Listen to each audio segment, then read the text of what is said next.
था, लड्डू गोपाल जी की सेवा करता, लेकिन उसका एक मित्र था, वो शंकर जी की सेवा करता था। और शंकर जी की सेवा करने वाला जो मित्र था वो बड़ा धनवान हो गया, और लड्डू गोपाल जी की जो सेवा करता था वो अभी भी साधारण सा ही था। एक दिन दोनों मित्र मिले तो शिव जी की आराधना करने वाला भक्त लड्डू गोपाल जी की आराधना करने वाले से बोला, भाई तुम आज तक कभी उठ नहीं पाए, तुम उसी स्थान पे हो, उतने ही दायरे में हो, कभी बढ़ नहीं पाए आगे। गोपाल जी की सेवा करने वाला बोला, मेहनत तो बहुत करता हूँ लेकिन क्या करूँ, बढ़ ही नहीं पा।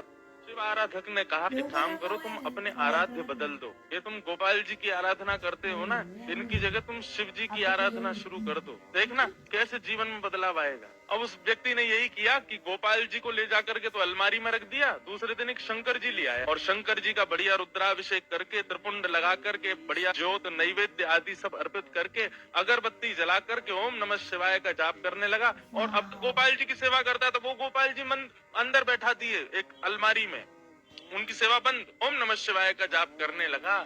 जैसे ही इसका जाप पूर्ण हुआ, मालाओं को नेत्रों से लगा करके इसने शंकर जी को प्रणाम किया, तभी दिखता है कि अगरबत्ती का जो धुआं था ना, वो उसी अलमारी की तरफ जा रहा था जहां गोपाल जी बैठे थे। तो इसके मन में भावना आई कि आज तक इनकी आराधना करता रहा तो मुझे कभी कुछ दिया नहीं, आज तक भी मैं सामान्य हूँ, और अब मैं शंकर जी की आराधना कर रहा हूँ, उनको नैवेद्य धूप दीप दिखा रहा हूँ, तो अगरबत्ती की सुगंधी भी उनको नहीं लेने दे रहे, खुद ले रहे हैं अंदर अलमारी में बैठ के। रुको इनको अभी बताता हूँ। उठ करके गया, अलमारी खोल करके जैसे ही गोपाल जी को पकड़ने लगा, इतने में ही गोपाल जी सच में प्रकट हो गए और उस प्रकट होकर के उसका हाथ पकड़ लिया। जैसे ही गोपाल जी प्रकट हुए, उस भक्त ने कहा, बोले भगवान आप प्रकट हो गए? बोले हाँ प्रकट हो गए। बोले तो फिर ये तो मैं सबको बता दूंगा कि भाई शिव जी की आराधना से गोपाल जी प्रकट होते हैं।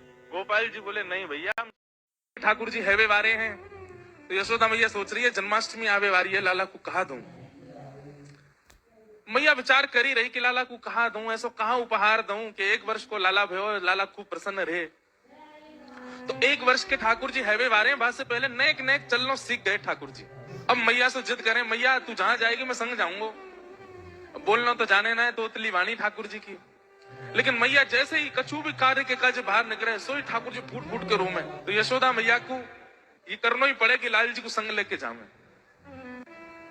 तो ठाकुर जी गोद में चल के और जोर जोर से रोमे, क्यों? बोले मोर नीचे उतारो, मैं आप ही चलूंगा, संग चलूंगा मैया के। तो मैया कैसे चले? बोले जमुना जल की गगरी रखी है सिर पे, तो लाला की उंगली कैसे पकड़ेगी? और चलो जाते समय पकड़ भी ले तो लौटते समय तो जल भरो है, तो भार है, दोनों हाथ लगाने पड़ेंगे, तब कहा करें? तो मैया अपने सिर के पल्लू को ऐसे छोड़ दे पीछे, लाला को हाथ में पकड़ा दे और वे लाला इतको देख तो चलियो, मेरी आप पल्लू को छोड़ियो मत, पकड़ के चलियो संग में। तो ठाकुर जी मैया को पल्लू पकड़ के पीछे पीछे चले, कभी अपना अंगूठा चूसे, कभी अपनी उंगली पकड़ लें, कभी इसको देखें, बंदरन को देखें, मोरन को देखें, और जैसे कोई दिख जाए सो ठाकुर जी रुक जाए, रुके तो पल्लू खिंचे तो मैया को पता चल जाए लाला रुक गयो।